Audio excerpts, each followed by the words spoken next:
சில குட்டீஸ் எல்லாருக்குமே வந்து பார்த்தீங்கன்னா, ஒரு சிறப்பான குட் ஆஃப்டர்நூன்பா. எப்படி இருந்துச்சு?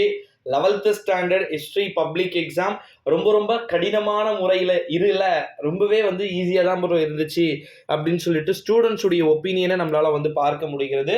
ஆனா ஒரே ஒண்ணத்த மட்டும் ரிப்பீட்டடா சொல்றீங்க. என்ன அப்படின்னு வந்து பார்த்தீங்கன்னா, ப்ரோ எக்ஸாம் பத்தல ப்ரோ. டைம் சுத்தமா பத்தல. 3 ஹவர்ஸ் அப்படின்றது 3 1/2 ஹவர்ஸ் குடுத்திருந்தா கூட பத்திருக்காது போல. அப்படின்னு சொல்லிட்டு ஸ்டூடண்ட்ஸ் வந்து சொன்னீங்க. 1, 2 டீட்டெயில வந்து மிஸ் பண்ணிட்டேன் bro. Last map, time line இதெல்லாம் வந்து கரெக்ட்டா பண்ணியிருப்பீங்கன்னு நெனைக்கிறேன். ஏன் நான் சொல்றேன் அப்டின்னா, ஸ்டூடண்ட்ஸ பொறுத்தவரைக்கும் ரொம்ப அதாவது 11th ஸ்டாண்டர்டு இன்னைக்கு எழுதின ஹிஸ்ட்ரி ஸ்டூடண்ட்ஸ்க்கு மட்டும் சொல்றேன்.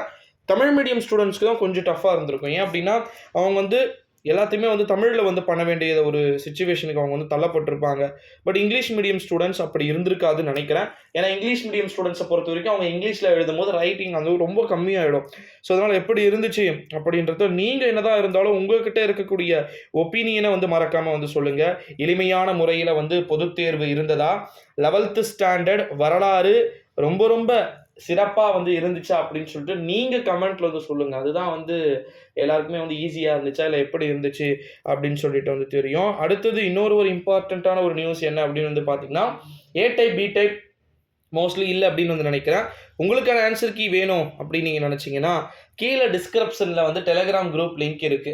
மறக்காம வந்து ஜாயின் பண்ணிக்கோங்க. அதுல ஏ டூ ஜெட் வந்து எல்லா ஆன்சர் கீயுமே வந்து இருக்கு. அதுவும் குறிப்பா வந்து நம்ம ஃபர்ஸ்ட் இம்பார்ட்டன்ஸ் குடுக்க போறது எதுக்குன்னா, நம்ம ஷூரா வந்து 1 மார்க் தான் வந்து குடுக்க போறோம்.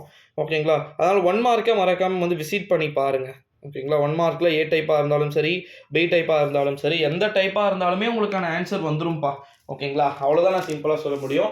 எந்த டைப்பா நீங்க இருந்தீங்க, எந்த டைப்ல இருந்து உங்களுக்கு எக்ஸாம்ஸ்க்கான எது வேணா கேட்டாலும் கூட, உங்களுக்கு எல்லாமே பக்காவா ப்ரிப்பேர் ஆகியிருக்கு அப்படின்னே வந்து சொல்லலாம். அடுத்த ஒரு இம்பார்ட்டன்ட்டான ஒரு நியூஸ் என்ன அப்படின்னு வந்து பார்த்தீங்கன்னா, 11th ஸ்டாண்டர்ட் ஹிஸ்ட்ரியில டீடெயிலு, டைம் லைன்லாம் கொஞ்சம் ஓரளவு கரெக்ட்டா எழுதுனீங்களா? ஏன் நான் இத ரிப்பீட்டடா மறுபடியும் திரும்பி கேட்கிறேன் அப்படின்னு வந்து பார்த்தீங்கன்னா, ஸ்டூடண்ட்ஸ்க்கு வந்து நெறைய பேருக்கு வந்து ஃபியர் அப்படின்றது இருக்கு. அதாவது என்ன அப்படின்னா, ரொம்ப கஷ்டமா வந்து கேட்டாங்களா? அப்படின்னு சொல்லிட்டு அவங்களுக்கு வந்து ஒண்ணு இருக்கு. ஸோ, அதனால வந்து ரொம்ப பெருசா பிரச்சனை இருந்திருக்காதுன்னு நெனைக்கிறேன். ஸோ, ஸ்டடி பிளான பக்காவா ரொம்ப அழகா, நீட்டா வந்து பண்ணுமாறு கேட்டுக்கொள்ளப்படுகிறது. ஏன்னா எக்ஸாம்ஸ் வந்து ரொம்ப ஈஸியா தான் இருக்கும். ஓகேங்களா?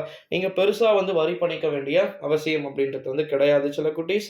ஸோ, ஆன்சர் கீ கீழ டிஸ்கிரிப்ஷன்ல டெலகிராம் குரூப்ல வந்து இருக்கு.